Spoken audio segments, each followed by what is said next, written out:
Boa tarde, hoje é 18 de março, são meio-dia. Meu nome é Henrique, sou médico em Vitória, no Espírito Santo. Queria pedir a gentileza de vocês passarem adiante esse vídeo e todos os outros contando informações técnicas e responsáveis, porque eu acredito que só tem um jeito da gente sair desse limbo do coronavírus, é via educação. Bom, é matemático, eu queria dar dois panoramas matemáticos e a gente vai fazer uma soma desses dois panoramas para vocês entenderem o que está acontecendo. A doença, nos casos graves, evolui para um negócio chamado insuficiência respiratória aguda. O que é isso? Seu pulmão para de funcionar e eu, como agente de saúde, coloco um tubo dentro da sua garganta e coloco esse tubo acoplado num aparelho chamado respirador. Esse aparelho, chamado ventilador mecânico, respira para você. Fechou? Quando o doente fica grave no coronavírus, não tem o que eu fazer, a não ser colocar você nesse respirador e esperar de 15 a 21 dias para conseguir tirar você. Essa é a média de intubação hoje na Europa, fechado? Na outra mão está uma outra conta de matemática. Os doentes ficam graves na mesma proporção que existe doente. Então não tem como eu ter 2 doentes e 25 graves, isso não vai existir. Vai existir muito doente, muito doente, muito doente, e a quantidade de doente grave que vai precisar do tal ventilador mecânico é proporcional. Quanto mais doente eu tiver, mais doente grave eu tenho. Fechou? Se eu unir essas duas contas de matemática, isso é muito preocupante. Por quê? Porque eu tenho no país X aparelhos de ventilador mecânico. Eu tenho um tanto em Vitória, um tanto em Vila Velha, um tanto em São Paulo, um tanto em Bom Jesus, um tanto em Belo Horizonte. E eu vou ter, se eu não tiver controle da doença, 2x, 3x, 8x de doente grave. Meu amigo, se eu tenho 10 aparelhos e 40 doente grave, eu sinto te dizer, tem 30 que vai morrer. Porque na doença, ela cursa com a necessidade do respirador mecânico. E é um para cada doente. A princípio é um para cada doente. Como é que eu vou fazer? Então, só tem uma única coisa a ser feita. Isolamento social. Não tem o que fazer.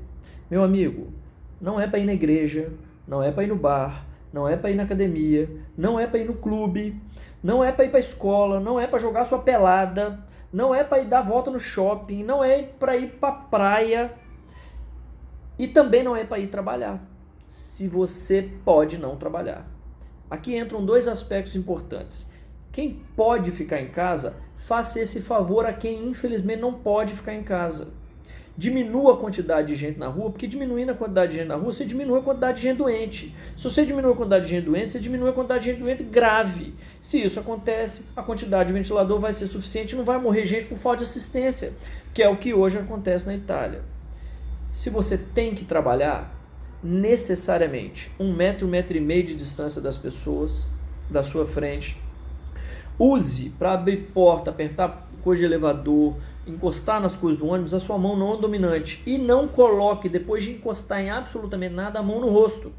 Porque se você tiver o vírus na mão e ele encostar na sua mucosa de boca, nariz ou olho, necessariamente você está doente a partir daquele momento.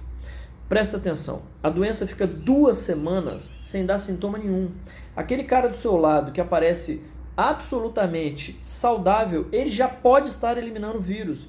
Então não tem como, para quem sai na rua, não tem como você saber se você pode ou não pode encostar no sujeito, encostar na maçaneta que ele pôs a mão, encostar num produto de prateleira que ele pôs na mão. Então qual que é o ideal? Lave a mão depois de todo o contato da sua mão com qualquer superfície. Fechado? E é um outro pedido. Você, empregador, pensa 2 vezes, cara. Se você realmente precisa do seu funcionário naquele dia daquela forma, se não está na hora de você dar uma outra função para ele, se ele não pode cumprir de um outro jeito. Fechado? Por último, eu queria alertar vocês do seguinte: a população que mais fica grave são os idosos e com doença. O cara que tem pressão alta, diabetes, já infartou, já teve derrame, ele tem algum trem que já aconteceu com ele. Não precisa ser essas coisas tudo junto, não. Basta que ele seja idoso com mais alguma coisa dessa. Meu amigo, não é só ele que fica grave, não. Ele é o que mais fica. Mas você com 30, com 40, seus filhos, sua esposa, também pode ficar. A taxa de doente grave para a idade produtiva economicamente, entre 30 e 50 anos, beira 2 em cada 1.000. 1 em cada 1.000. Se você for o 1 em cada 1.000 escolhido, não vai ter vaga para você de UTI se você não der um jeito de fazer isolamento social. Por gentileza, pare de sair na rua à toa. Não é férias, isso é extremamente necessário. Esse país está para viver uma epidemia assustadora em 3 semanas e a gente só tem um jeito de resolver isso, através de educação. Não tem remédio, não tem vacina, não tem perspectiva para que isso chegue tão logo, e isso não dura 2 semanas, dura 3 meses, 2, 3, 4 meses. Essa educação é extremamente importante, só tem esse jeito da gente fazer os nossos entes queridos não passarem por um mau bocado. Boa sorte, evite o contato para quem tem que ter contato, e para quem não tem que ter ou achar uma outra possibilidade, fique em casa, pelo amor de Deus. Boa sorte e vamos para frente.